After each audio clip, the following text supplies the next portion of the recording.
Shalom, shalom, shalom. All praise to Yahweh by Shem Shah. All praise to the Most High through the Spirit and the power of Yahweh, who the world knows as God, in the name of His Son, Yahweh Shah, who the world understands as Jesus the Christ, through the Spirit and power of Yahweh Shem Shah.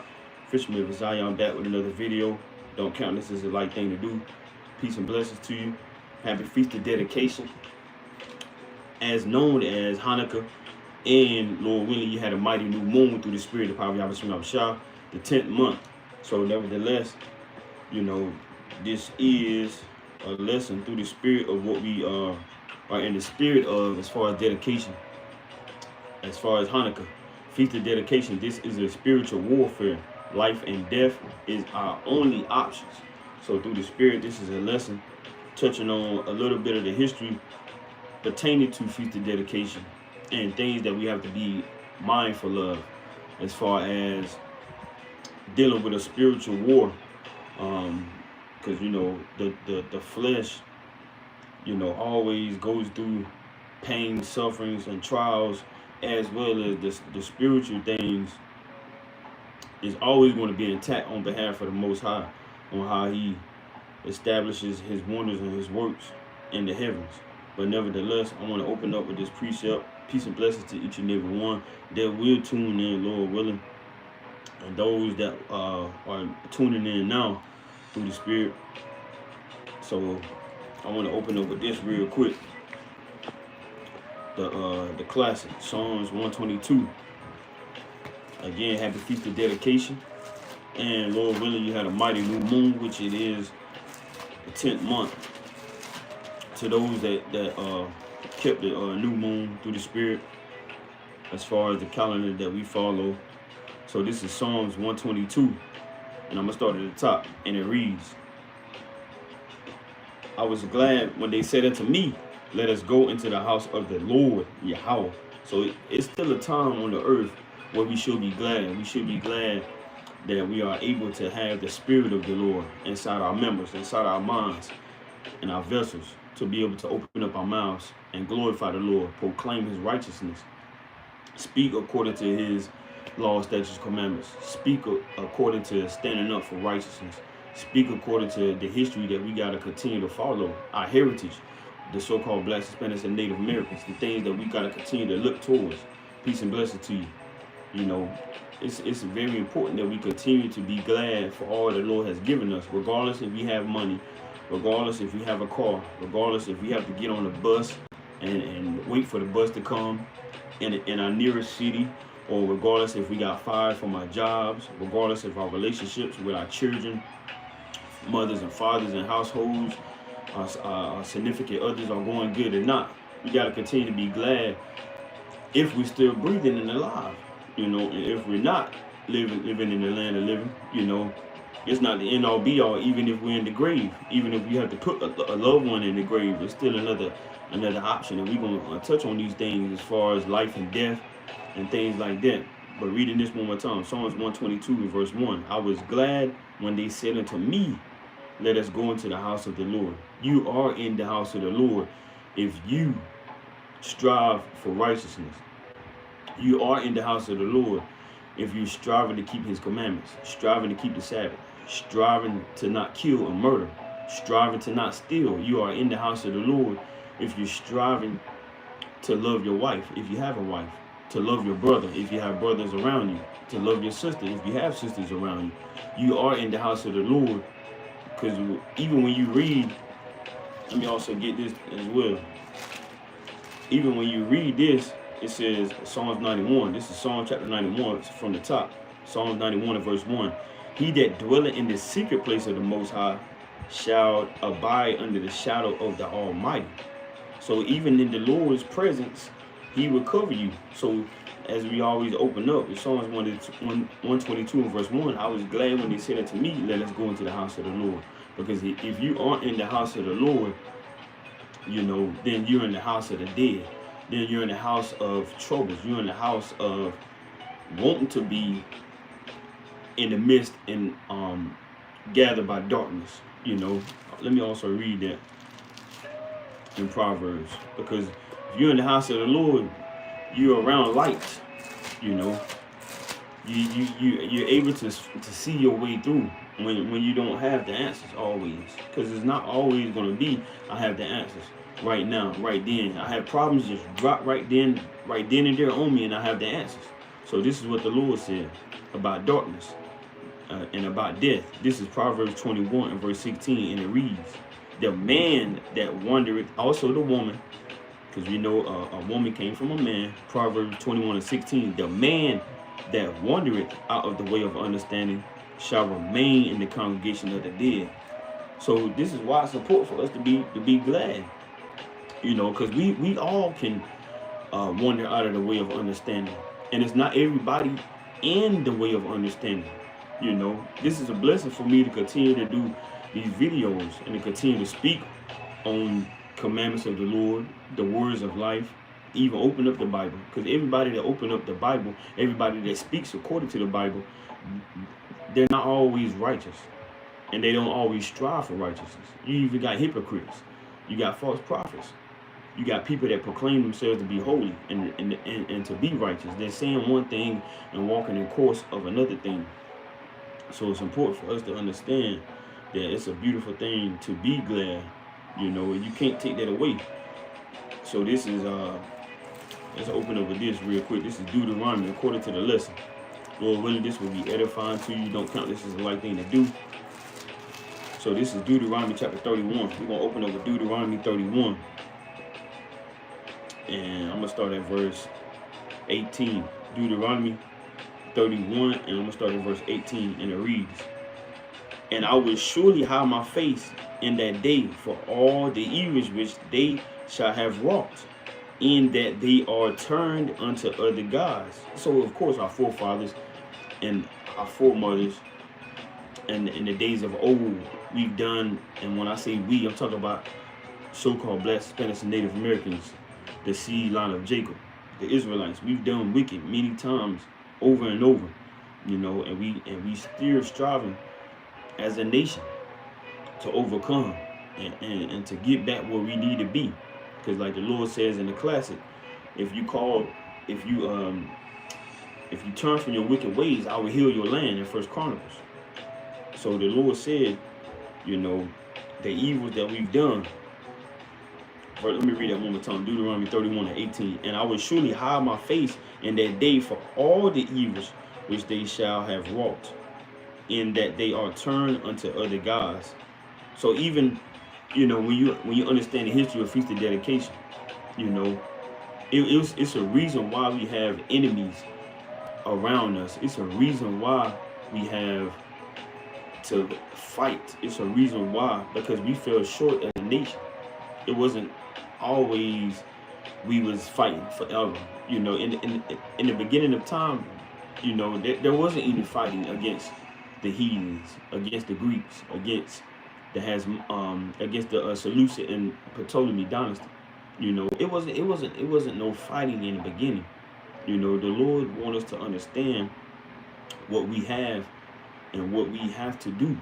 So verse 19, Deuteronomy 31:19, before we touch on the history. Now therefore write ye this song for you, and teach the children of Israel. Deuteronomy 31, and so like I want to go back. Deuteronomy 30. I want to Deuteronomy 30. Deuteronomy 30 and 19, and it reads, I call heaven and earth to record this day against you, that I have set before you life and death, blessing and cursing. Therefore choose life, that both thou and thy seed may live. So the Lord had set up options for us to be able to look unto, as a father would do. He would look unto his child as a father would do. You know, and even though a lot of us haven't had fathers in our households, according to the curses and things we have to deal with, a lot of us haven't had that structure that was intended for us to have as little boys, as teenagers, as grown men, little princesses and grown men. We haven't had this structure how the Lord intended for us to have, but we're going to get it back though, Lord willing. So life and death was set up before us, and even when you read the history and the stories, going back until the Hasmonean dynasty, the Maccabees, you understand that somebody had to fight. You know, somebody had to be on the forefront and put their lives on the line. This is what the Lord has set up. This is why we have kings. This is why we have judges. This is why we have leaders. You know, even in these last days, you got many standing up, telling a lot of people to stop doing evil, to get our households in order. You know, teach our children, teach our sisters, teach our wives. You know, and for the wives and the sisters to teach the little ones and the other women. So, Feast of Dedication. Now, this is Maccabees. If you never heard of Maccabees before, you find this in the Apocrypha, which, you know, we always like to encourage many to get you an Apocrypha. You know, mine is not in the best shape, you know, but if you see it, it has at the top, first edges all the way down to second Maccabees.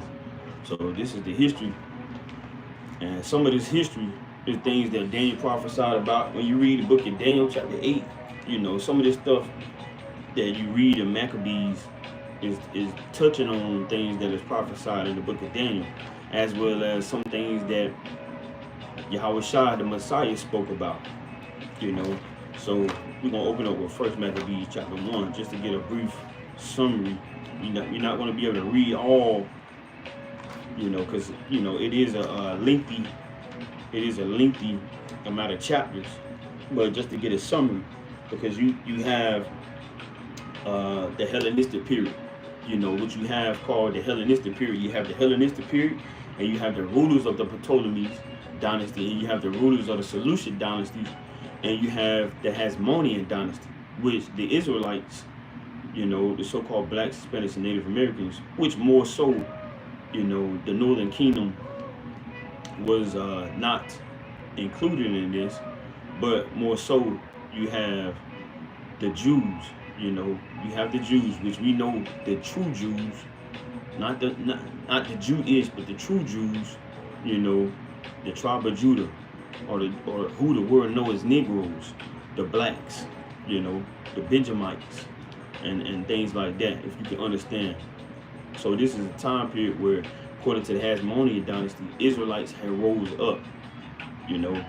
And when you read and understand and get into the history, heathens was ruling at this time according to this Greek captivity, because we had many captivities, you know. And just to give you a summary on a brief of it, we have the Egyptian captivity, which was around about 1500 BC. You have the Syrian captivity, which is around 720 BC. You have the Babylonian captivity, which is around 586 BC. And you have the Persian captivity, which is around 538 BC. And you have the Greek captivity, which is around 332 BC. And you have the Roman captivity, which is around 70 AD. And you have, which we are in now, the American captivity, which is around 1619, but we understand that it goes back to at least the 1400s.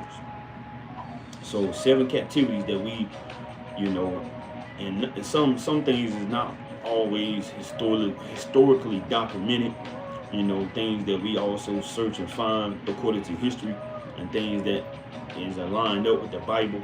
But for more so, the Greek captivity is, which, you know, the Hellenistic period, we're speaking on behalf of that now. So this is first Maccabees chapter 1, and I'm going to start at verse 1, and it reads, "And it happened after that Alexander, son of Philip, the Macedonian, who came out of the land of Shittim, had smitten Darius, king of the Persians and Medes, that he reigned in his stead, the first over Greece, and made many wars, and won many strongholds, and slew the kings of the earth, and went through the ends of the earth. He took the spoils of many nations." So this is heathens going against themselves, you know, because for one, they're not only they're wicked, but they're filled with greed, they're filled with murder, they're filled with just wicked evilness. Now the Lord also said, I want to get this precept in Mark real quick. The Lord also said, let me get this in Mark. It's the book of Mark chapter 12. knowing our history is very important, you know, because it's so much that goes on in this walk of life that wants us to forget about things that we have taken from us, things that we have stripped from us. Our names being taken away, our laws, our customs, our heritage has been taken away. Even though we're the ones that have to understand and examine ourselves to get back to that, but you know, when I say they, the heathen have played a significant part on making sure we don't remember and we don't return back to that. But it's our job to come back to the Lord and come back to our heritage, come back to our laws, statutes, commandments. Now, the heathen have been fighting against themselves, and they're still doing to this day. Now, this is Mark chapter 12, and I'm going to start at verse 26, and it reads, and as touching the dead, so like in Mark chapter 12, and let me see where I want to start at. Mark 12, I think I want to go up a little bit. Mark chapter 12. Let me just get this let me just get it in Luke. I think I skipped over. I'll just get this in Luke. So this is Luke. I might have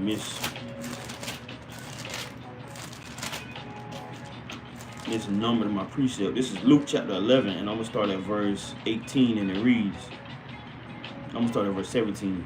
Luke chapter 11 and verse 17.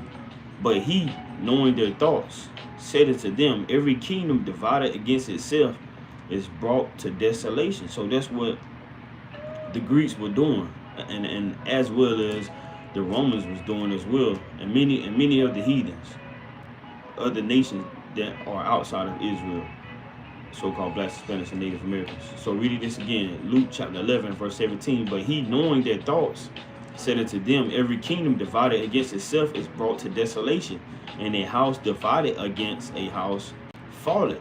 If Satan also be divided against himself, how shall his kingdom stand?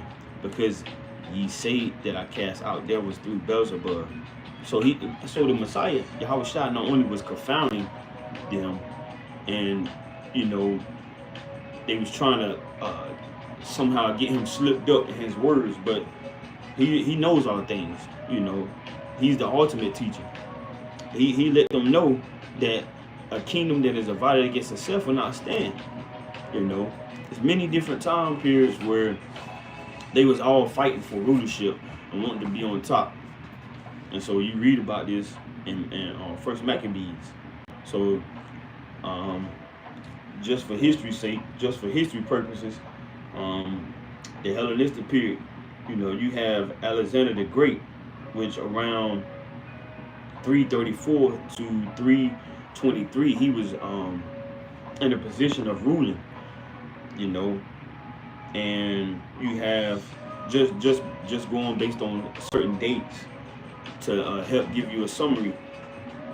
When you read First Maccabees chapter 2, you know, that speaks on the Hasmonean dynasty. So the Maccabees are having to stand up to fight on behalf of Israelites being killed for not having the heathens, what's the word I want to use? I'm trying to use my words wisely. Not having the heathens customs being put on the forefront. The Israelites rose up to fight for our customs, which is our laws and things that was given to Jacob. Let me get that real quick. So this is in the Apocrypha as well, in Ecclesiasticus chapter 17.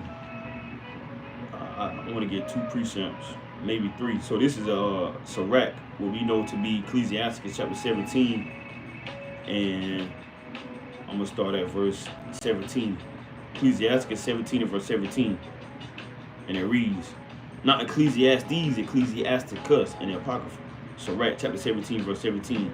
For in the division of the nations of the whole earth, he set a ruler over every people. But Israel is the Lord's portion. Verse 18, whom being his firstborn, he nourished it with discipline. and giving him the light of his love, do it not forsake him. Therefore, all their works are as the sun before him, and his eyes are continually upon their work, upon their ways. None of their unrighteous deeds are hid from him, but all their sins are before the Lord. And the Lord also said in 2nd Esdras, and it also says it in the same chapter when you read it up, but I'm going to read this in 2nd Esdras. 2nd Esdras chapter 2, and I want to start at verse, in fact, I'm going to go to chapter 3, and I'm going to start at verse, 2nd Esdras chapter 3, and I want to start at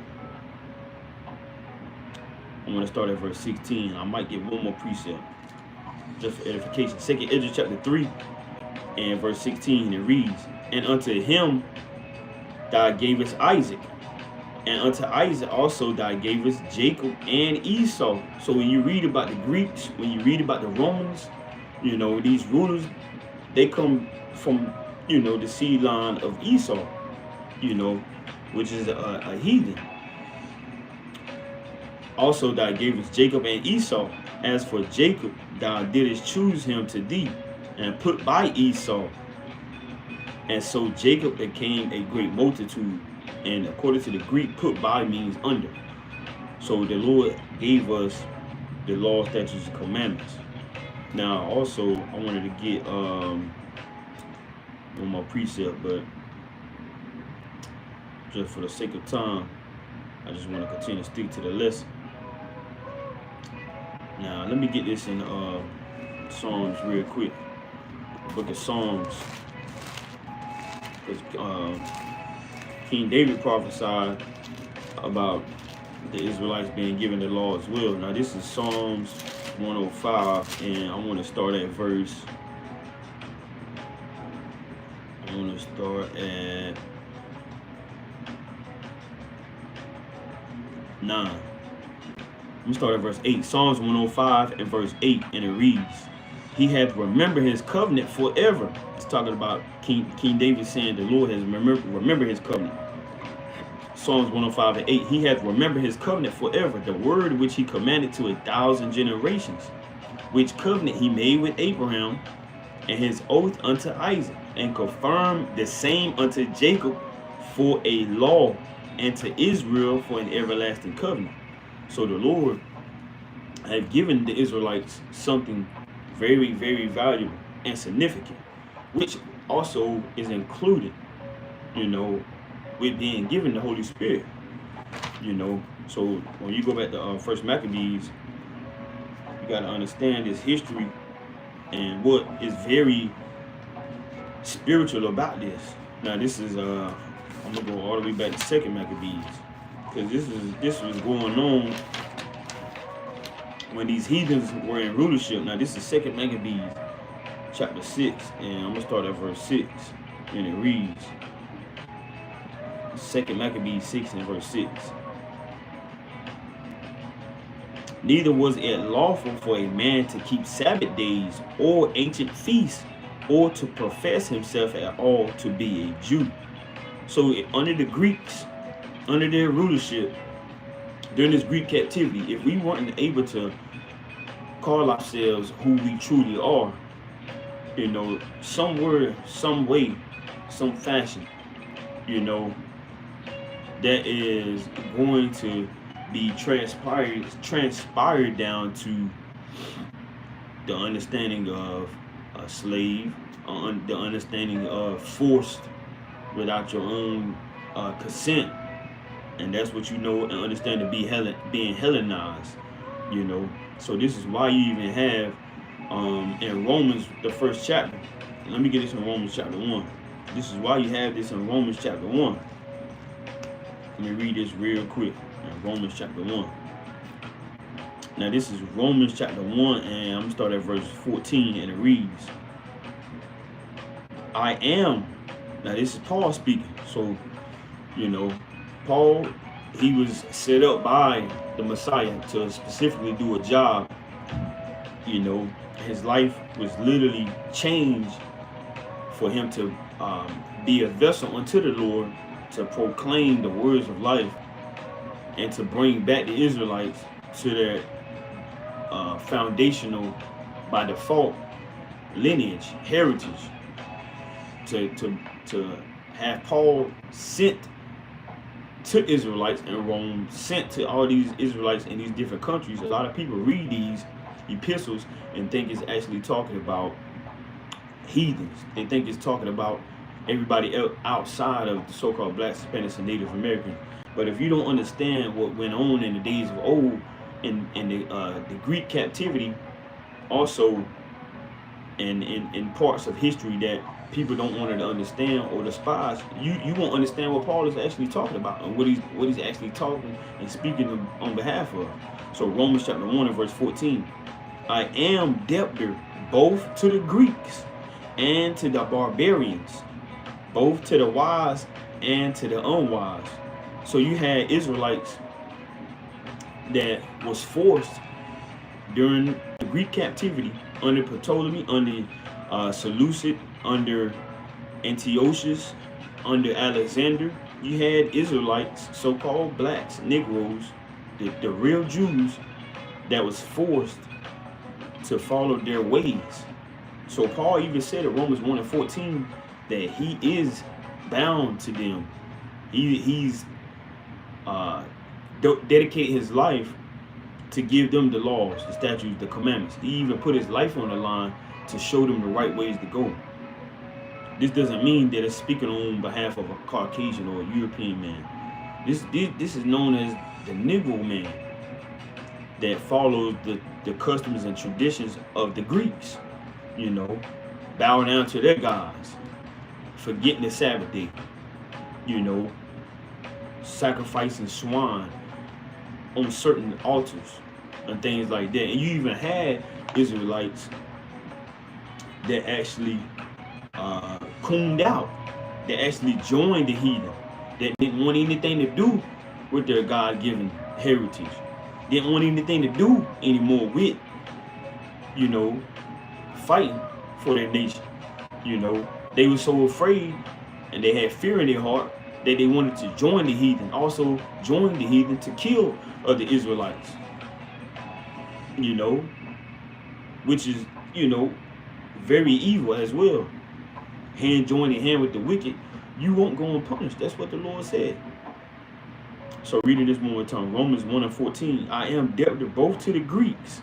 So when you read Romans, when you read Ephesians, when you read Colossians, when you read Corinthians, when you read these epistles that Paul has set up, even Timothy, when you read these epistles, you have to understand history and you have to keep them in their proper context. Or else a Christian may come to you and say some crazy something crazy that has nothing to do with the Bible. Because why? They don't understand history. They don't know history. You know, a lot of people don't even subscribe to the Apocrypha. They'll say something like that's done away with. You know, that's not canon. You know, they'll say that's not authorized. Which if you aren't studying, if you aren't learning, if you aren't seeking the Most High, then you'll be confounded. You'll be caught out there. So Romans 1 and 14, I am debtor both to the Greeks and to the barbarians. Meaning the barbarians, meaning they spoke a certain language outside of their God-given tongue, Hebrew, you know. Even though Paul spoke many other languages and spoke many other tongues, you know, by default, Israelites spoke Hebrew. That's our native tongue, you know, as well as English. English is a language that was given to us, and these last names are names that was given to us, as well as being beaten us, you know, like all these other feast days, you know, as well as many things that is coming to the earth now. You being forced to follow their religion, their consent, you're forced to follow their regulations, or else things is gonna come back on the earth as how it was during the Greek rulership, during the Greek captivity. If you don't do this, then you're gonna have to die. So that's why you have the Maccabees that stood up and rose up on behalf of fighting for our nation. Now I want to go back. To this in First Maccabees, and I'm gonna read. I want to read down to read down to verse 11, but I'm going to finish this off right here. So, First Maccabees chapter 1, and I'm going to start at verse 7. First Maccabees 1 and 7 in the Apocrypha. So, Alexander reigned 12 years and then died. So, I believe I got this. So, no, I didn't put this in here. Let me find this real quick. So you have these let me see if I can show this somehow. You have these different Greek rulers during the time of 320 BC all the way up to 63 BC. So let me see if I can somehow show this. So like, give me a second. Let me put this in here so I can. I had put a different photo in my notes to be able to show, but let me see if this will.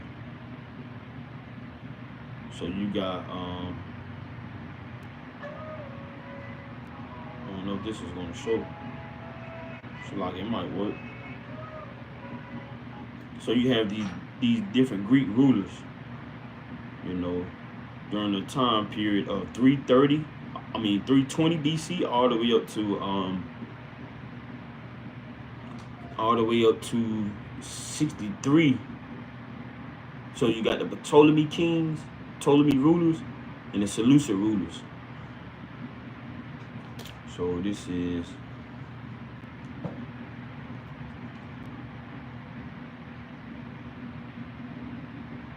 So you got Alexander. We're reading about Alexander right now, which, you know, he died. You can read about their history. That's you know, a lot of people know about their history. That's something that they used to teach in school, but they don't teach it no more. So First Maccabees 1 and 7. So Alexander reigned 12 years. And then died, and his servants bare rule everyone in his place. And after his death, they all put crowns upon themselves. So did their sons after them many years, and evils were multiplied in the earth. So of course evils are going to be multiplied, especially when you're under the rulership of wicked men. You know, so evils were multiplied in the earth, and there came out of them a wicked root, Antiochus, surnamed Epiphanes, son of Antiochus the king, who had been in hostage at Rome, and he reigned in the 137th year of the kingdom of the Greeks. In those days went there out of Israel wicked men, who persuaded many, saying, Let us go and make a covenant with the heathen that are round about us, for since we departed from them, we have had much sorrow. So you can have much sorrow in this captivity, but it doesn't give us the consent to start following the ways of everybody else. You know, doing the things that everybody else do. We have to, by default, stay within our heritage, stay within the words of life and the things that the Lord has commanded Abraham, Isaac, and Jacob, which transpired down now to us living in the land of living. So I want to go to I want to jump to First Maccabees chapter 2. So this is First Maccabees chapter 2 and verse 1, and it reads, In those days arose Mattathias, the son of John, the son of Simeon, a priest of the sons of Joarib, from Jerusalem, and dwelt in Modim. And he had 5 sons, Joanna, called Cadas, Simon, called Dasa, Judas, who was called Maccabeus, Eleazar, called Avaron, and Jonathan, whose surname was Alphaeus. And when he saw the blasphemies that were committed in Judah and Jerusalem, he said, Woe is me! Wherefore was I born to see this misery of my people and of the holy city, and to dwell there, when it was delivered into the hand of the enemy, and the sanctuary into the hand of strangers. Her temple is become as a man without glory. So they overthrew the temple. They overthrew the nation. They was killing the Israelites.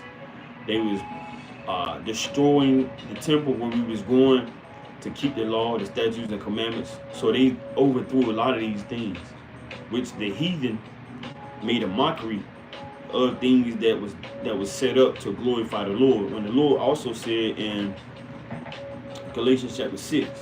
So of course the heathen, they profaned and destroyed the temple, and they was destroying and killing Israelites that was keeping the law, statutes, commandments. Now the Lord also said this.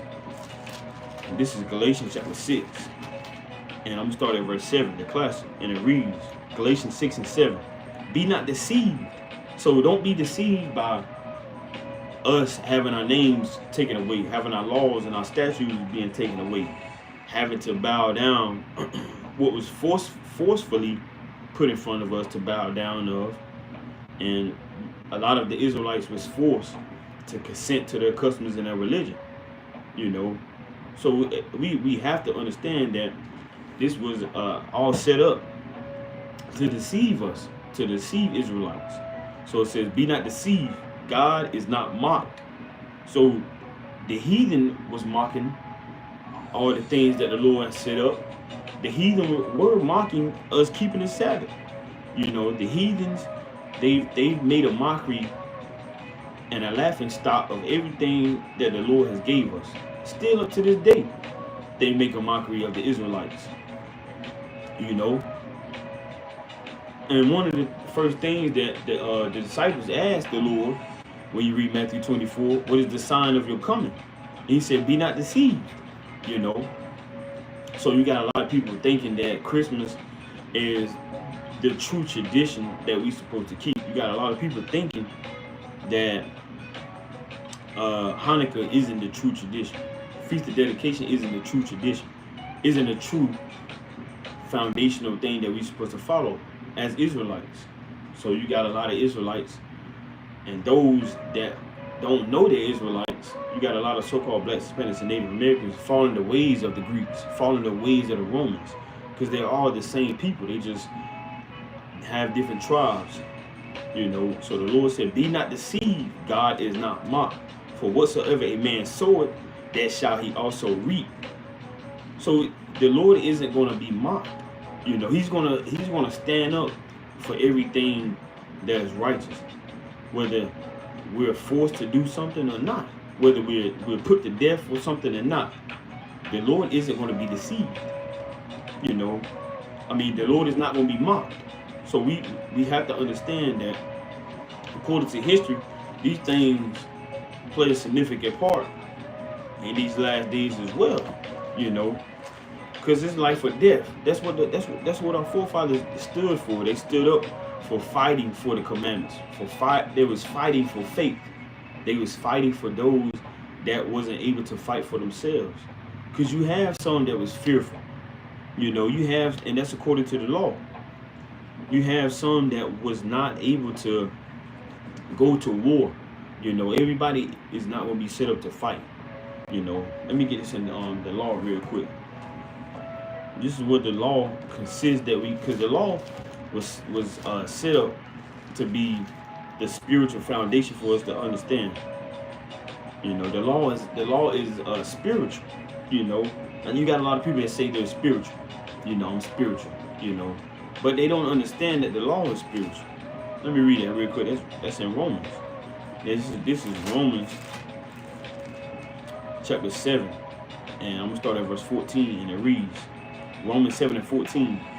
For we know that the law is spiritual, but I am carnal, sold under sin.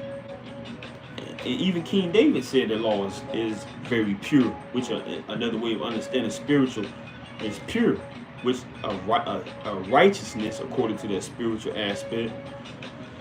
Let me get that real quick. Psalms. Now this is Psalms. Let me get this real quick. This is Psalms chapter 19 and verse 7. Psalms chapter 19 and verse 7, and it reads, the law of the Lord is perfect, converting the soul. The testimony of the Lord is sure, making wise the simple. The statutes of the Lord are right, rejoicing the heart. The commandment of the Lord is pure, enlightening the eyes. So this was all intended for us to walk according to striving for perfection, to be pure, to be righteous. That's what it's for. Because even the Messiah, Yahushua himself said, the law was made for a sinner. So this is what our forefathers fought for. Now this is Deuteronomy chapter 20. And I'm going to start at verse Deuteronomy chapter 20 and verse 7. And it reads, because everybody wasn't on the lines of fighting, you know. Some had wives, some had houses that they just built. So this is what the law consists of, being exemption from battle. Because even when you read in the Torah, the law, Moses and Aaron, they had to deal with going to war. Joshua had to deal with going to war. You know, King David had to deal with that. Saul had to deal with that. So this is Deuteronomy chapter 20 and verse 7. And it reads, and what man is there that had betrothed a wife and had not taken her? Let him go and return unto his house, lest he die in the battle.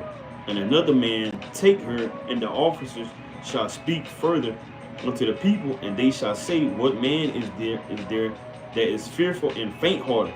Let him go and return unto his house, lest his brother's heart faint as well as his heart.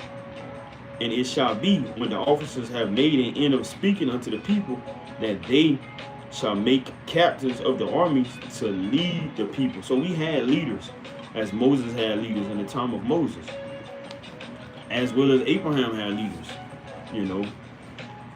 So you had the Maccabees that rose up, and there was defending the nation. So this is First Maccabees chapter 2, and I'm gonna start at verse 9. First Maccabees 2 and 9. Her glorious vessels are carried away into captivity. Her infants are slain in the streets. These are things that actually happen when you read the history on things that went on in Maccabees. Slain in the streets. Her young men with the sword of the enemy. What nation had not had a part in her kingdom and gotten of her spoils? All her ornaments are taken away. Of a free woman she is become a bond slave. And behold, our sanctuary, even our beauty and our glory, is laid waste, and the Gentiles have profaned it. So the Gentiles, the heathens, the Greeks, they had profaned and overthrew our nation, killed many of the babies, slain many of the women that was circumcising their children. You know, which you can read about that, and things that was commanded to Abraham to be transpired down to Isaac and Jacob, all the way in Genesis 15, Genesis 17. So, you know, our forefathers, they were standing up on behalf of this, which we always had to deal with a spiritual warfare.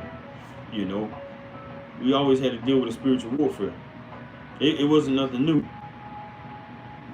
Now, reading down.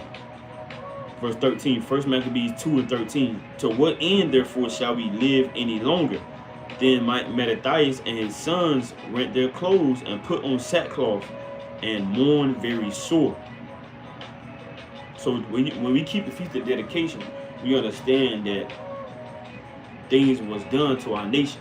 Things was done to keep us in a position, you know, to not know who we are, to not strive for the Lord's commandments. Verse 14, First Maccabees 2 and 14. Then Mattathias and his sons rent their clothes and put on sackcloth and mourn very sore. In the meanwhile, the king's officers, such as compelled the people to revolt, came into the city, Modim, to make them sacrifice. And when many of Israel came unto them, Mattathias also and his sons came together. So this is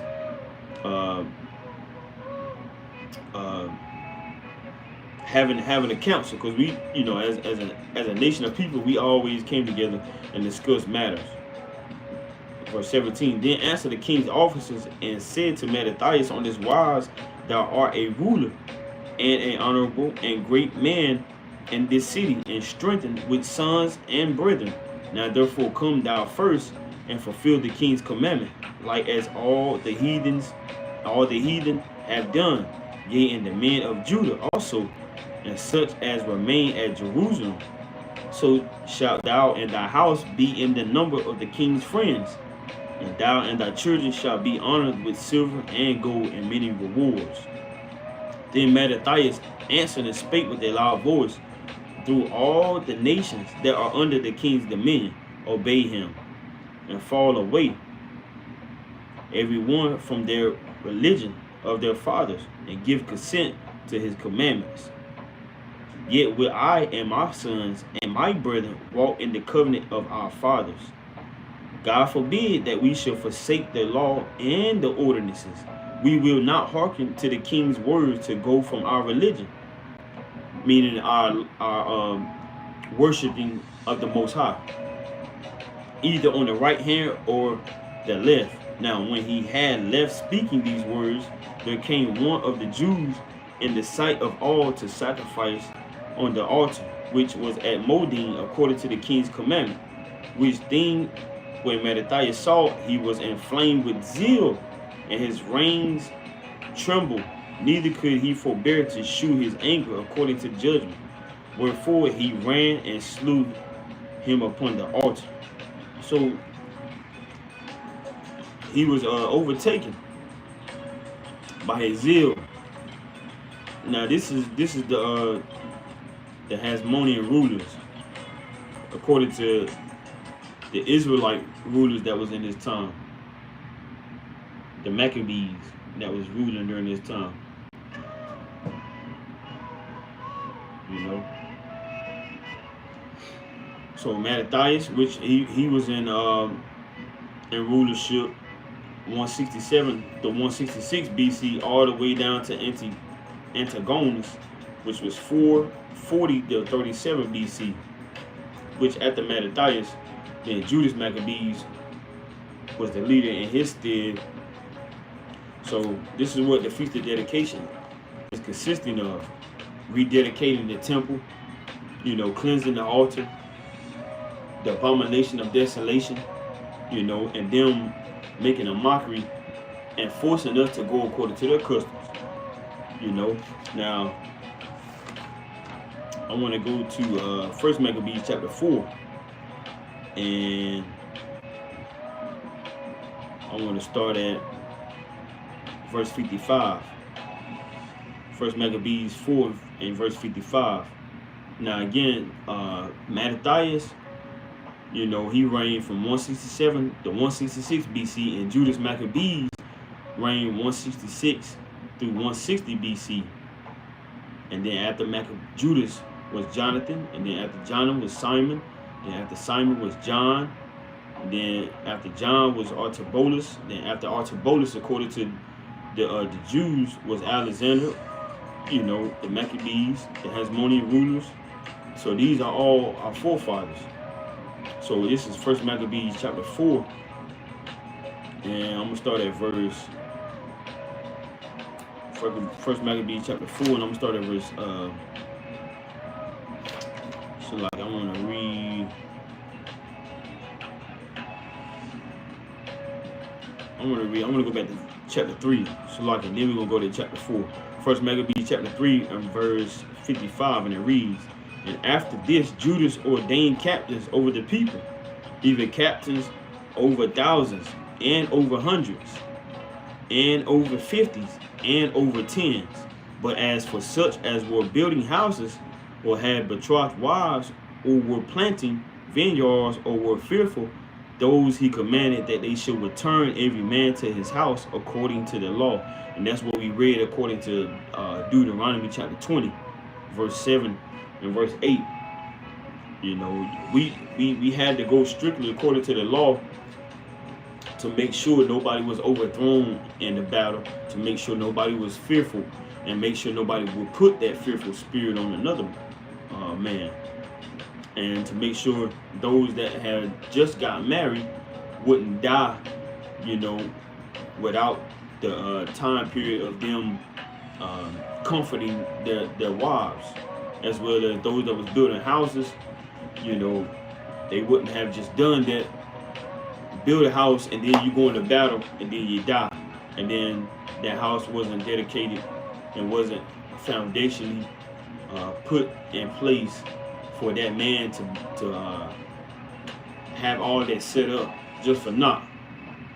So that's you know, that's one thing that the Maccabees told our forefathers, that if you just got married, don't go to war. If you just planted a vineyard, don't go to war, because all these things are spiritual. You out there battling, you out there in the war field, you know, and you thinking about, am I gonna lose my life? I just got married. Or am I gonna lose my life? I just built a house. Am I gonna lose my life? I just had a child. Things like that. So our forefathers, they were doing things decently in order, as we are well instructed to do. We have to do things decently in order, you know. So reading this again. So 1 Maccabees 3:58. And Judah said, arm yourselves and be valiant men, and see that ye be in readiness against the morning, that ye may fight with these nations that are assembled together against us to destroy us and our sanctuary. For it is better for us to die in battle than to behold the calamities of our people and our sanctuary. Nevertheless, as the will of Most High God is in the heaven, so let him do. So the Hasmonean rulers, you know, was defending all of these areas right here. You know, I'm not sure, some of them you would be able to see, but this is what the Israelites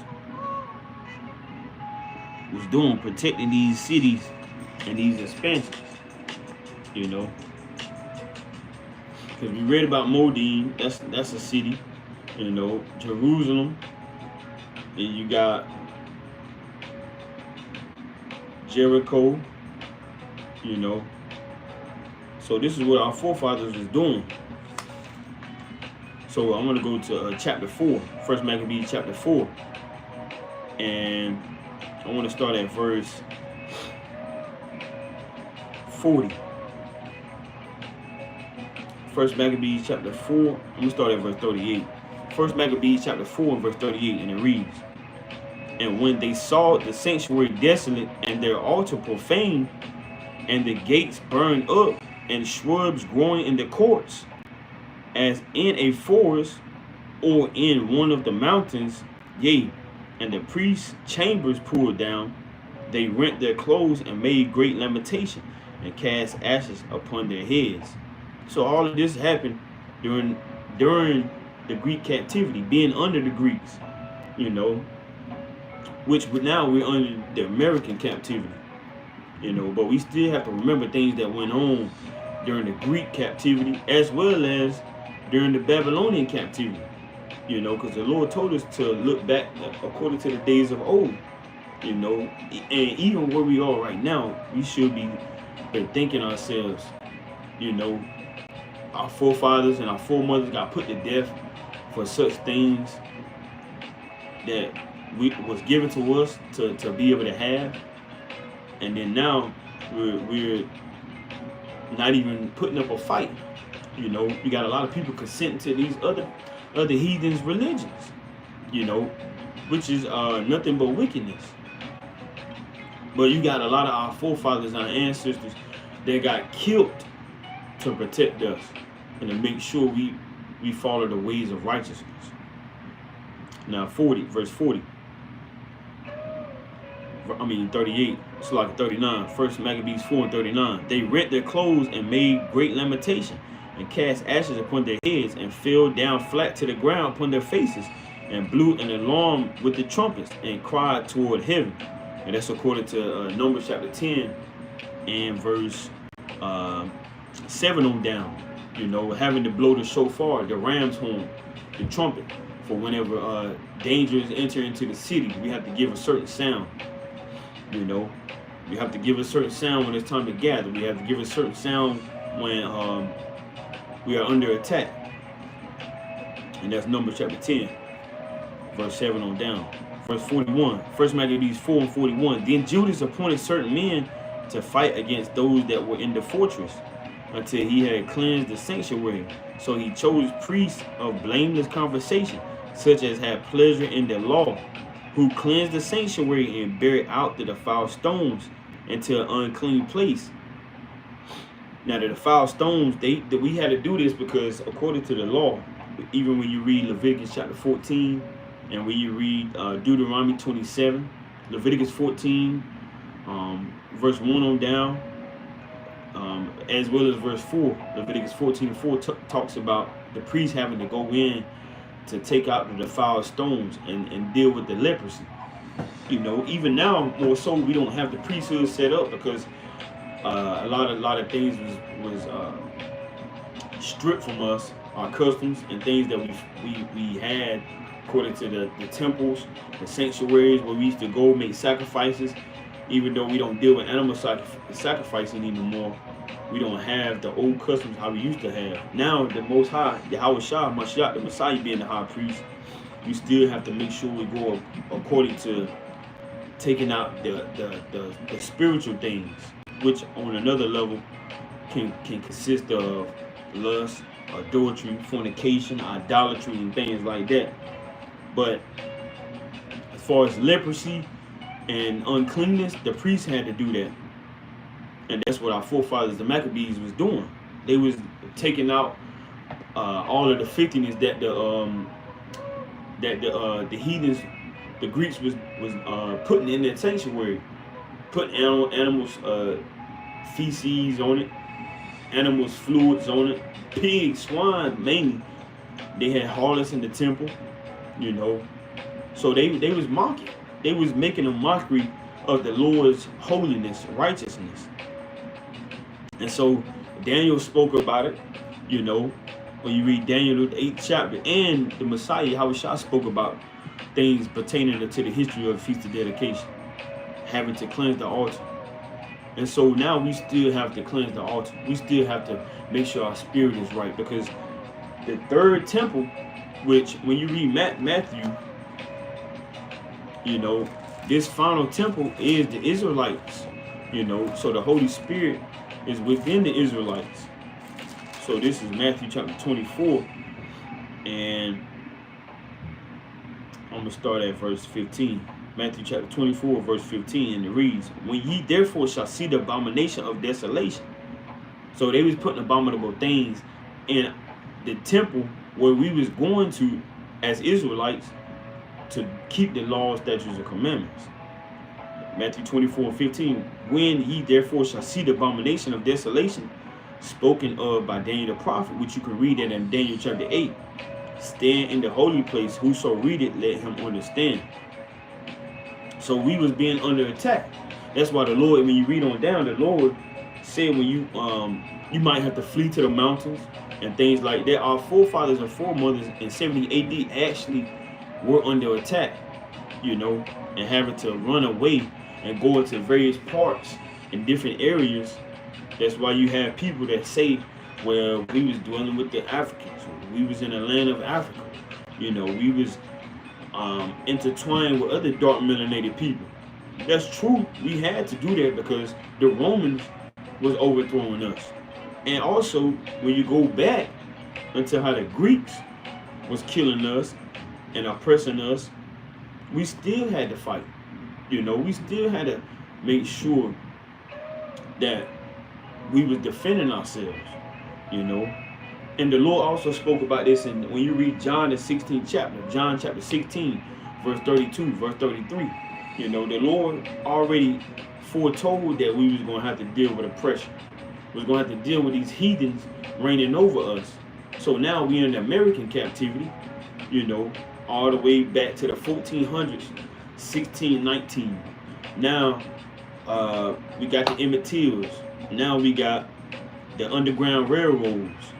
All our history goes back to having to fight and literally defend ourselves, our wives, our sisters, our brothers, our babies, because all the things that the heathens want to do, you know, they don't want nobody to know that the Israelites are the Negroes, the Hispanics, the Native Americans. You know, they don't want nobody to know about the Israelites' Sabbath days, feast days, high holy days, you know, keeping the commandments. So that's what the Maccabees did. They were standing up for that. And that's what we have to do. This is a spiritual war. You know, these are things that are actually set up for us to protect and to keep, within the forefront, because we have to guard this. We have to defend the word. We have to defend our households. We have to defend our marriages. We have to defend our souls. We have to defend the spiritual things, because everything is spiritual, So going back through the spirit, First Maccabees chapter 1, verse 42. So this is what Judas did, because as we said earlier, you got Mattathias that was ruling 167 BC all the way to 166 BC. He didn't have a long rulership, and he put his life on the line. And then you got Judas Maccabees, 166 to 160 BC, and then you have Jonathan from 160 to 142 BC during the Hasmonean period, where our forefathers was making sure that all the Israelites didn't get wiped out, because they was gonna kill every last one of us, because we were standing up for the law, statutes, and commandments. And now nobody wants to stand up for the law, statutes, and commandments. When you see another so-called black man murder another black man, that's giving up. That's a spiritual warfare. When you see another so-called black, Hispanic, or Native American laying down with another man's woman, that's a spiritual warfare. We supposed to fight to protect one another, but yet you got all these other nations and heathens that aren't Israelites, that wasn't given law, statutes, commandments, that have gave us their customs. Say, here, Negro man, Negro woman, kill yourselves, eat unclean things, forsake your God. This is what our forefathers fought for us to continue to follow the ways that we're supposed to follow. Not follow their ways, and they're looking at us saying, let's find more ways for them to kill themselves. That's what the Greeks, that's what the Romans, that's what all the other heathens are doing. They're finding more ways for the Israelites to continue to wipe themselves out, bow down to their gods, and forget our Heavenly Father. This is why the Feast of Dedication is so important, because we got to continue to have this in our spirit as far as fighting for what the Lord intended for us to have, to dedicate things to Him, to follow the ways of righteousness, to stand up for righteousness, to make sure we're in the lines of protecting one another. When you go back to Matthew 22, verse 37, verse 38, verse 39, the first two great commandments that the Lord said, love one another as we love ourselves. How can we love one another when we're following the ways of the heathen? The heathen don't teach us to love another black man or black woman or black woman. The heathens don't teach us to worship the Lord in spirit and truth. When has a Greek, when has a Roman, when has a German, when has an Irishman, when has a heathen nation came together?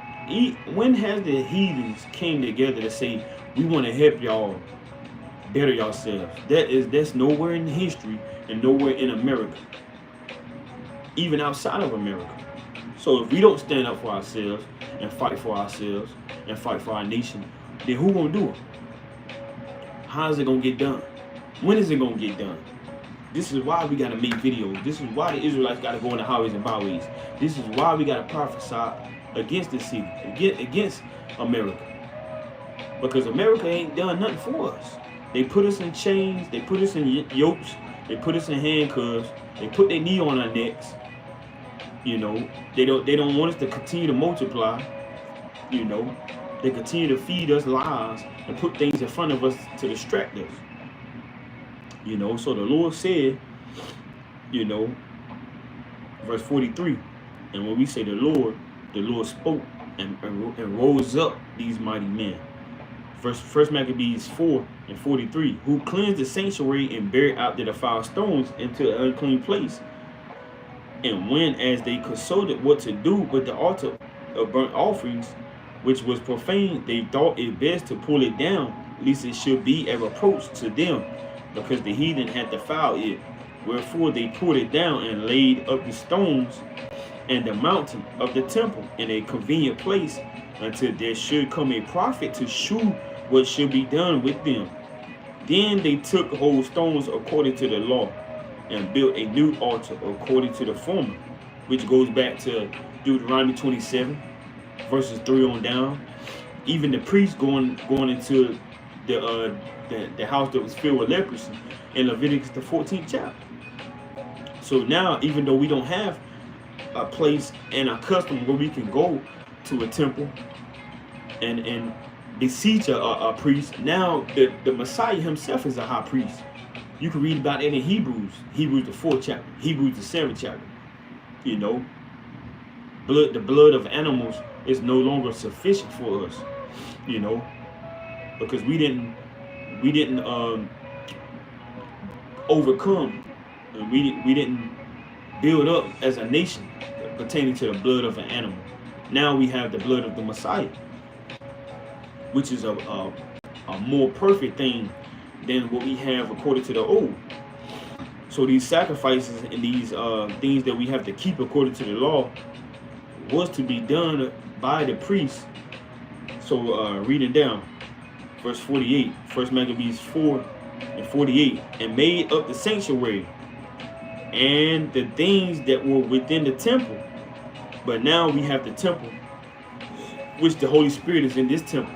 The Holy Spirit should be in another so-called Black, Hispanic, or Native American temple, you know, according to 1 Corinthians chapter 3, verse 16, as well as in Acts chapter 7, verse 48 on down. The Lord, his presence is in the flesh of those that's striving to keep his will, to do his will, to have a mind to change, you know, have a conscience, to do away with that old man and that old woman. That's where the Lord's temple is. It's in that spirit, it's in that vessel. Which this flesh, it's a tent. And inside this tent, the Lord's Spirit is supposed to be in there. You know, verse 48 again. 1 Maccabees 4 and 48. And made up the sanctuary and the things that were within the temple, and hollowed the courts. They made also new holy vessels, and into the temple they brought the candlestick and the altar of burnt offerings and of incense on the table, and upon the altar they burned incense and the lamps that were upon the candlestick. So this is why we have a seven candlestick. You also can understand that 7 is a spiritual number. You know, also when you read the book of Revelation, the 1st chapter, verse 18 all the way down to 20, it speaks on the 7 lamps, you know, which represents the spirit of the Most High, which according to Hanukkah you may see 9, but the Israelites, the so-called Blacks, Hispanics, and Native Americans, according to the Bible, we deal with 7. 1, 2, 3, 4, 5, 6, 7. So this is what Hanukkah is about, dedicating, making sure that light is burning in the temple, and it represents the spiritual aspect of making sure the light is burning, and we on fire for the Messiah. We on fire for the Lord, you know. So reading this again, 1 Maccabees 4 and 49. They made also new holy vessels, and into the temple they brought the candlestick and the altar of burnt offerings and of incense and the table, and upon the altar they burned incense, and the lamps that were upon the candlestick they lightened it, that they might give light into the temple, in the temple. Furthermore, they set the loaves upon the table and spread out the veils and finished all the works which they had begun to make. Now on the 25th day of the 9th month, which is called the month Cassalu, in the 148th year, they rose up betimes in the morning and offered sacrifice according to the law upon the new altar of burnt offerings which they had made, which on a deeper level it should represent and give us an examination, a foundational way to examine ourselves, that we should have things that are dealing with the new. You can't be dealing with the old man, the old woman. You have to be rededicating the spirit that the Lord gave us, making sure we have the right mindset, making sure we're worshiping the Lord in spirit and truth, and not doing it in the way that the heathens want us to do it. Keeping Christmas, you know, that's not according to what God wants us to do. That's just another pagan day, you know. New Year's, that's not intended for what God gave the Israelites. You know, our New Year is around March, you know, leading up to April, you know. And we're in the 10th month, you know. So we still got a little over 2 more months, you know. And that 3rd month, sometimes we have to have a leap, you know. So reading this again, 1 Maccabees 4:53, and offer sacrifice according to the law upon the new altar of burnt offerings which they had made. Look at what time and what day the heathen had profaned it. Even in that was it dedicated with songs and cisterns and harps and cymbals. Because hey, even in the time during Daniel, you know, it was also spoken that these things will be done, you know.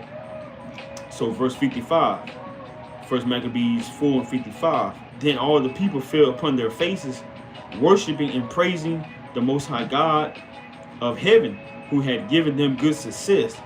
And so they kept the dedication of the altar 8 days, and offer burnt offerings with gladness, and sacrifice the sacrifice of deliverance with praise. So we're supposed to keep the feast of dedication, as known as Hanukkah, which dedication, when you look up the word Hanukkah, it also means dedication. And in the Hebrew, it goes back to Hanukkah, you know. Verse 57, first Maccabees 4:57. They decked also the forefront of the temple with crowns of gold and with shields, and the gates and the chambers they renewed, and hanged doors upon them. Thus was there very great gladness among, thus was there very great gladness among the people. So this is the time to be glad. This is the time to be in the spirit of rejoicing for what the Lord intended us to have our mindset on, and for what's to come. Because we're going to have a new sanctuary in the kingdom of heaven under the Messiah, Yahushua. It's not going to be any more heathens polluting the temple anymore. And the Lord's spirit is within the temple of the Israelites, you know. So verse 58, 1 Maccabees 4:58. Thus was there very great gladness among the people, for that the reproach of the heathen was put away. Moreover, Judas and his brethren with the whole congregation of Israel ordained that the days of the dedication of the altar should be kept in their season from year to year by the space of 8 days, from the 25th day of the month, Castelou, with mirth and gladness. So this is intended for us to be in the spirit of being glad that the Lord has rededicated through the spirit of mighty men the temple, and rededicated and cleansed the temple. And more so, we should have the understanding and the self-examination of cleansing our temples, which is a spiritual aspect, because everything is spiritual.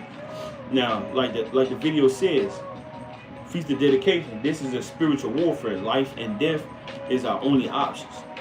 Now, when we go back, as we just read, let me read it again though. Deuteronomy chapter 30. I'm going to read it again as I already read it. Deuteronomy chapter 30. This is a warfare. We're dealing with a spiritual war, you know. Now, before I bring this out, I just thought about this precept. Let me get this real quick. Before we fight with flesh and blood, we have to fight with ourselves. We have to understand that it starts with ourselves, cleansing ourselves. You know. Now this is Ephesians chapter 6. And I'm gonna start at verse 12. Ephesians chapter 6 and verse 12, and it reads, "For we wrestle not against flesh and blood, but against principalities, against powers, against the rulers of darkness, against the rulers of the darkness. Let me read it one more time. Ephesians chapter 6 and verse 12.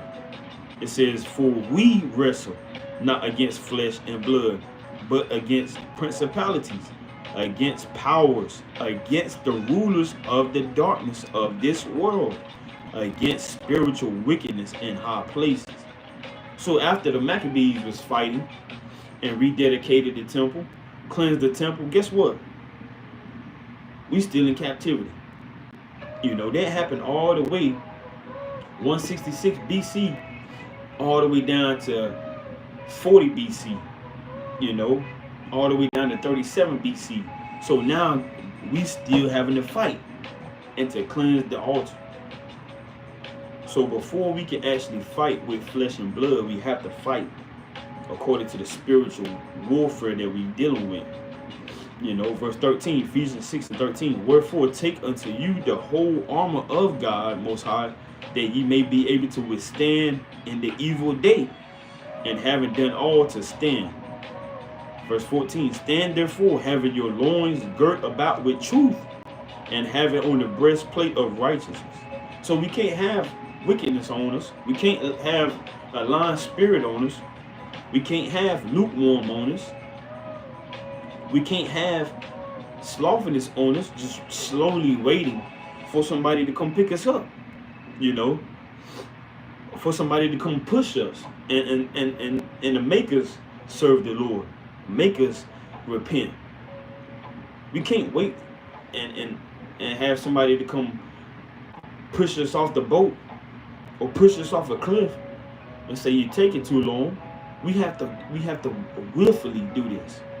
You know, we have to willfully cleanse our spirits, our minds, you know. So I'm going to go back to Deuteronomy. This is Deuteronomy chapter 30 and verse 19 again. And it reads, it says, I call heaven and earth to record this day against you, that I have set before you life and death, blessing and cursing. Therefore choose life, that both thou and thy seed may live. Verse 20, that thou mayest love the Lord thy God Most High, and that thou mayest obey his voice, and that thou mayest cleave unto him, for he is thy life and the length of thy days, that thou mayest dwell in the land which the Lord swore unto thy fathers, to Abraham, to Isaac, and to Jacob, to give them. So we have to make sure that, for one, we choosing life. Because if you're not choosing life, then you're walking in the ways of choosing death, which it says in Romans chapter 6 and verse 23, the wages of sin is death, you know. So we have to make sure that we fall in the things that's going to help us and bring forth redemption, salvation, deliverance. Now I also want to get, you know, life and death, because we got to we dealing with life and death, which it's the two options that we got to deal with. When, let me get this real quick in Daniel. This is Daniel chapter 12. You know, because hey, even though the Lord said in Luke 9 and 27, some are not going to die. The Lord said, according to, now this was a address towards the elect. You know, not every man, woman, and child is going to die. You know, some are still going to be alive.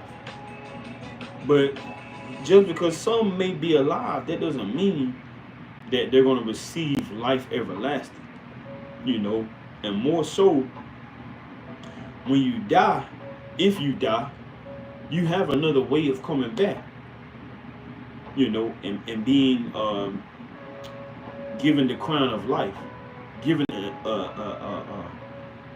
given a reward of, well done, my good and faithful servant, enter into the kingdom. You know, now this is Daniel chapter 12, and I want to start at verse 2, and it reads, and many of them that sleep in the dust of the earth shall awake. So when you read 1 Thessalonians chapter 4 and verse 13 on down, some that are in the grave are literally going to come out of the graves. Well, not some, all that are in the graves are going to come out of the graves when the Lord returns and receive a second judgment. You know, and understanding the spiritual warfare that we're dealing with, you should have your mind set on it's no escaping judgment day. There's no escaping that. You know, you can read about the book of life in Revelation, the 20th chapter. You know, it's no escaping judgment day. So you got to figure out how you want to approach the spiritual warfare that we're dealing with. The two options that we have to choose from, life or death. Every day of our lives that we wake up and we see and we have the breath in our body, we're able to move our hands, we're able to blink. For those that's able-bodied to do these things. Before you make a move, you got to understand that there's no escaping judgment. You know, so, and this is what the prophet Daniel said, Daniel chapter 12 and verse 2. And many of them that sleep in the dust of the earth shall awake, some to everlasting life, and some to shame and everlasting contempt. See, now let me get this in Hebrews chapter 9 real quick. So which one we gonna choose? Because even like Moses told us in Deuteronomy chapter 30 and verse 19, he also told us, the Lord also commanded him to tell us in Deuteronomy 11 and the 11th chapter and 26th verse on down. You know, I set before you life and death, blessings and curses. You know, so we can turn these curses around. You know, and have them taken off of us. You can read about it in the Deuteronomy 30th chapter. How the Lord commanded and promised us that he's going to put these curses on these heathens. You know. So as we keep Feast of Dedication and we think about it, the Lord is actually going to take these curses and put them on Alexander the Great when he comes back. He's going to put them on Antiochus Epiphanes, you know, the first, the second, and the third. He's going to put it on Philip the first. He's going to put it on all the Seleucid rulers. He's going to put it on all the Ptolemaic rulers. He's going to put it on all the Greeks. He's going to put these curses on all the Romans, you know, according to the heathens, according to Esau, Moab, Ammon, you know, all the heathens. You know, read about it in the Deuteronomy 30th chapter, verse 7. You know, so this is Hebrews chapter 9 and verse, I want to start at verse 27.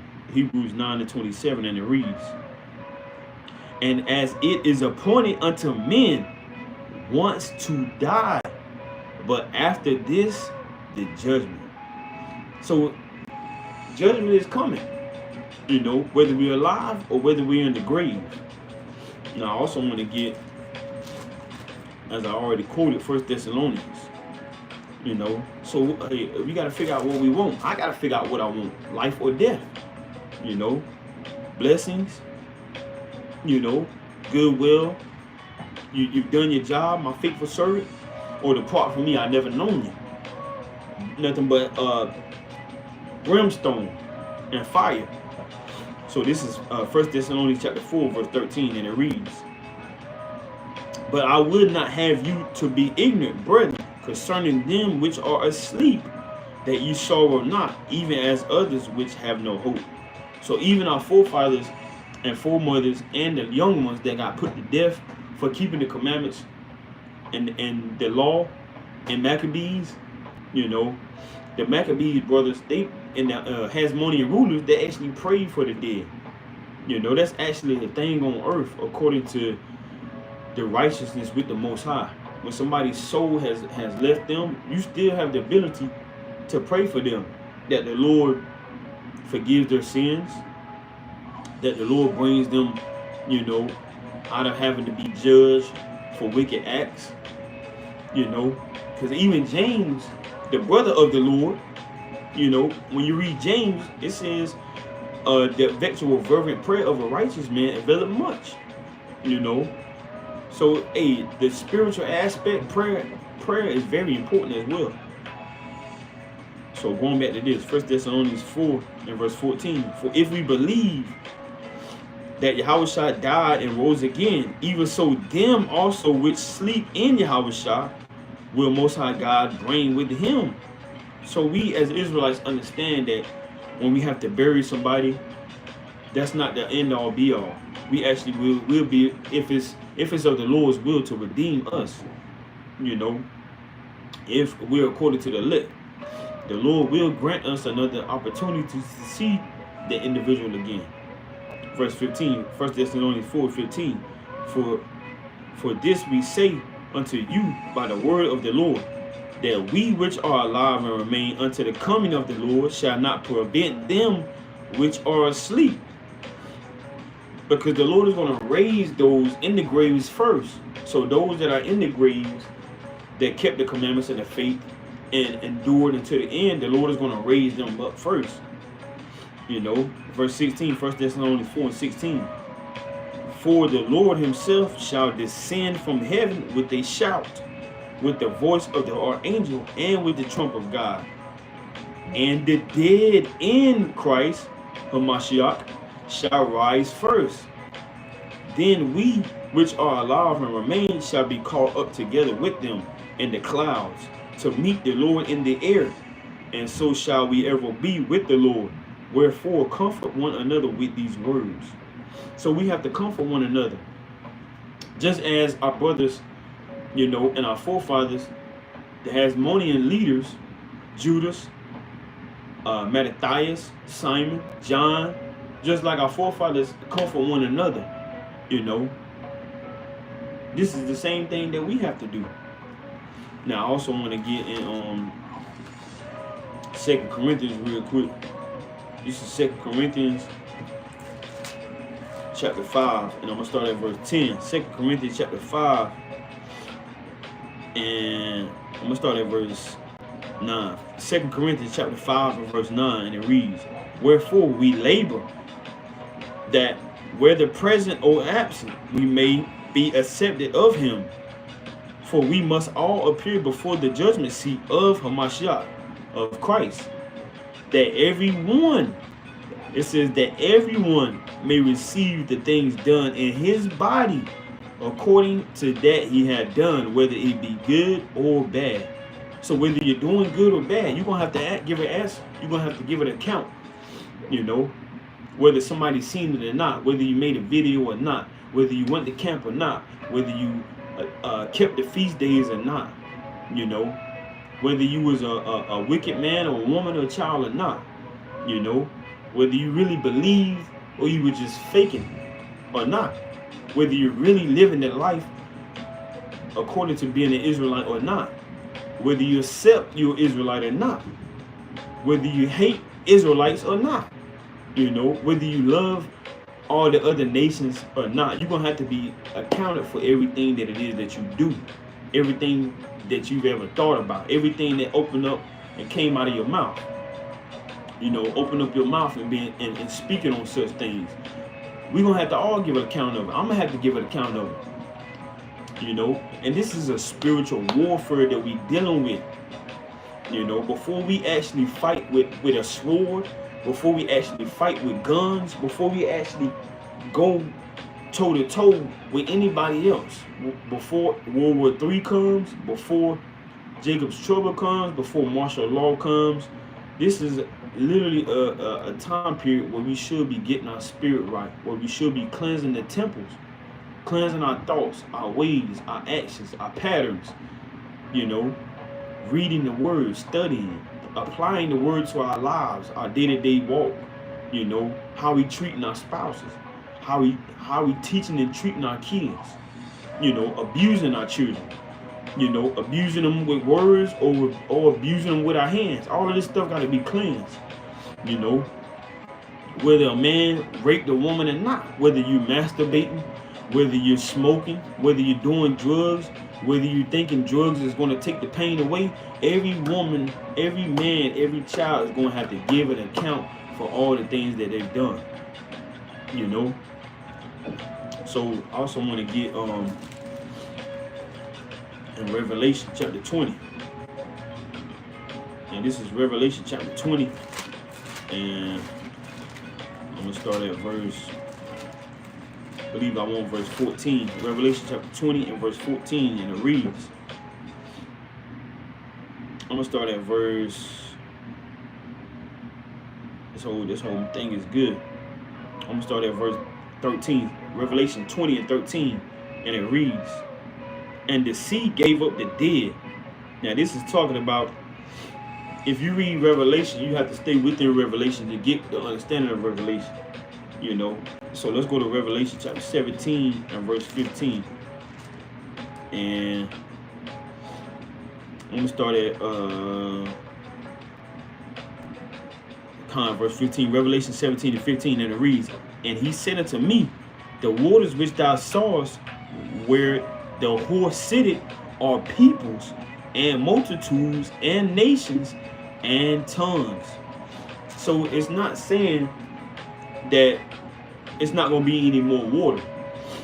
When you read Revelation, you have to stay within Revelation a lot of the times to understand what's going on. Also, the Lord spoke in parables, dark sayings, similitudes, you know. So it says again, Revelation 20 and 13, and the sea gave up the dead, talking about rulers, talking about these kingdoms. Because these Greek rulers that was overthrowing and killing the Israelites, when the Messiah comes back, he's going to be the one that's over all of these other nations. You know, he's going to be the one calling the shots. You know, it's going to be an Israelite man in rulership. You know, when Yahweh comes back, he's going to be the top man. It's not going to be anybody over the King of Kings and the Lord of Lords.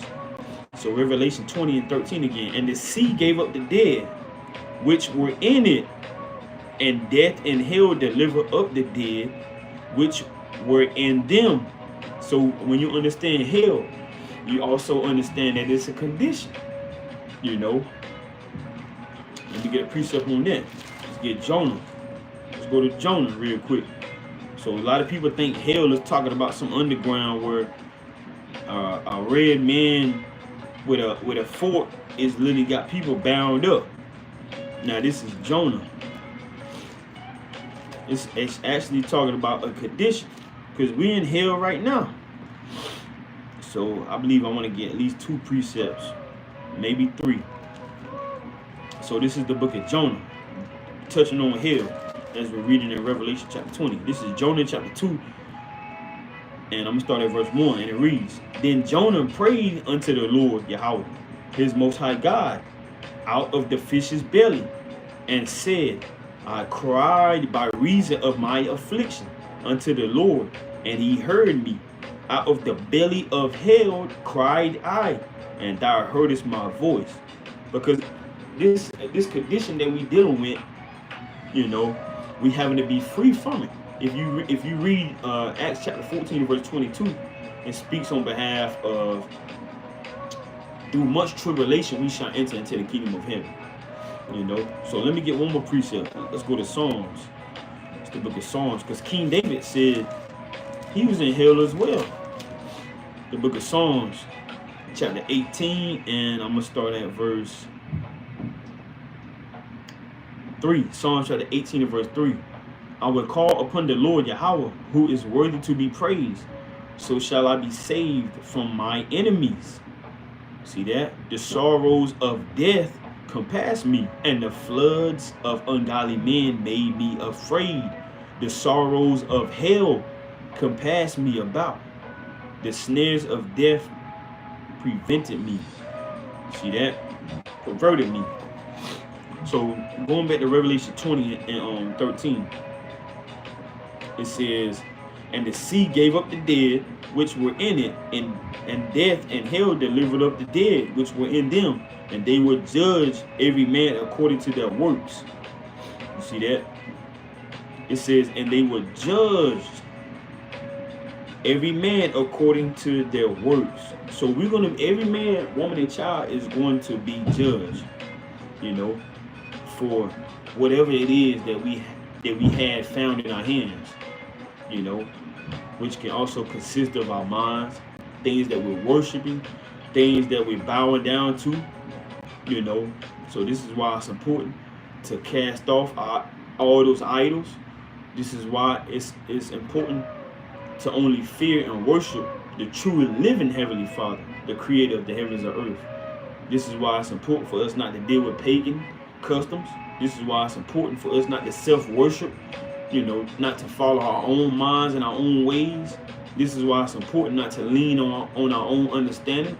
This is why it's important for us to stay in the Word, to stay connected to our roots, to be built up, to be rooted and grounded in the Most High God, Yahweh and Yahweh Shah.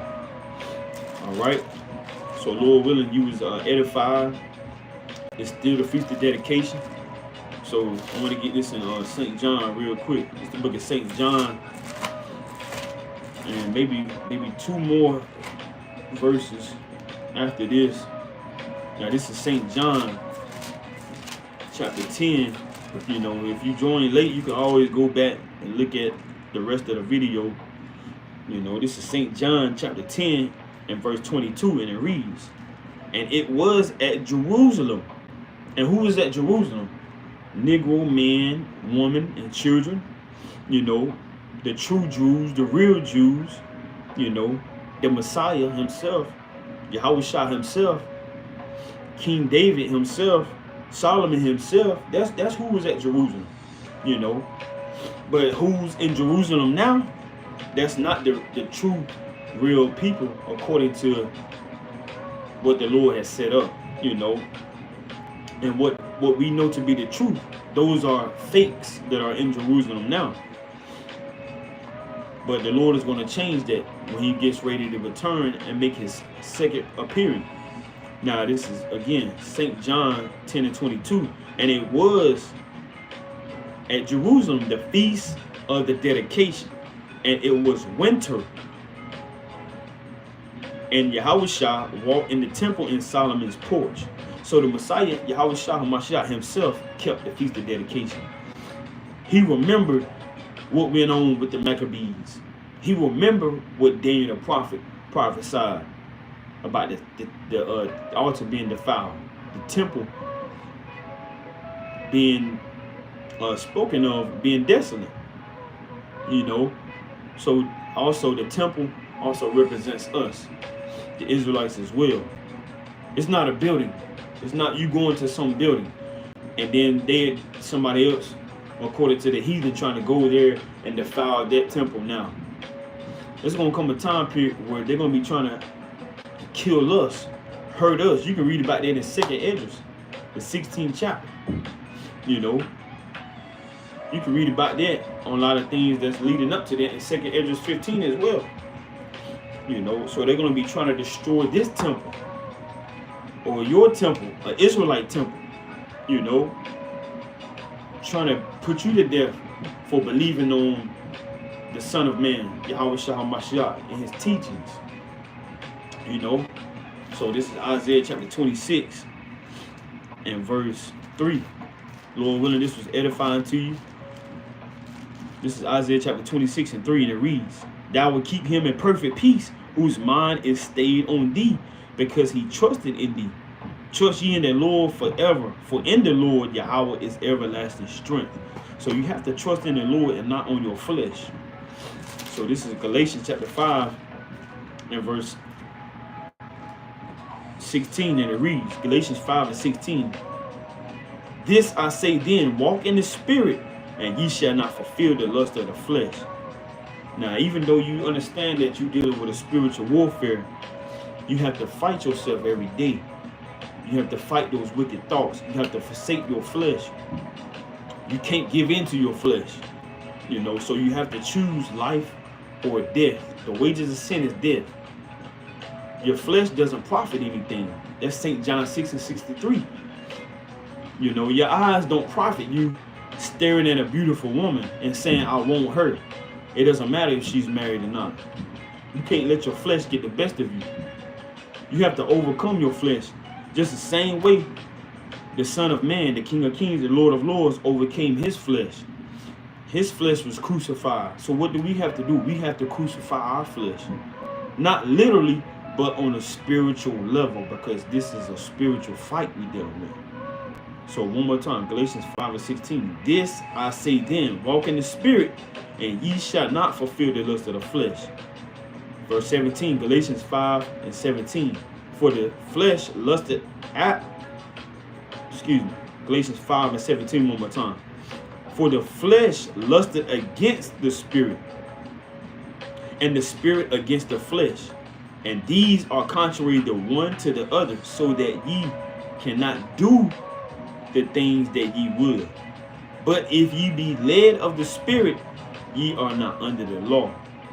Now the works of the flesh are manifest, which are these: adultery, fornication, uncleanness, lasciviousness, which is debauchery, idolatry, witchcraft, hatred, variance, emulations, wrath, strife, seditions, heresies. And heresies goes back to false doctrines. Lies that has nothing to do with the scriptures. So these are things that we have to cleanse. These are things that we have to figure out. Is it something in me that's going to keep me away from life and it cause me to receive a judgment of death and my name being blotted out, the book of life? These are things that we have to count. We count, examine, ask ourselves every day. So Fisherman of Zion with another video. Lord willing, it was edifying. Peace and blessings to you. Happy feast of dedication. Also, happy new moon, which just closed out, which is another month that the Lord has given us. Another month the Lord has blessed us to be able to see in the land of living in his truth, knowing our nationality and our heritage, and the law, statutes, and commandments that he has given to descendants of Abraham, Isaac, and Jacob. Peace and blessings to you. Continue to endure. Continue to forsake the flesh and the cares of this world. Continue to stay prayed up. Continue to keep the feast. We still got another day to keep this day to the best of our ability. Lord willing, this is edifying to you. We don't count this as a light thing to do. All praises to the Heavenly Father, the King of Kings, the Lord of Lords, the Alpha and the Omega, the first and the last, and the beginning and ending. Yahweh, by Hashem, Yahweh Shah, Mashiach. Yahweh, in the name of his Son, Yahweh Shah. Shalom.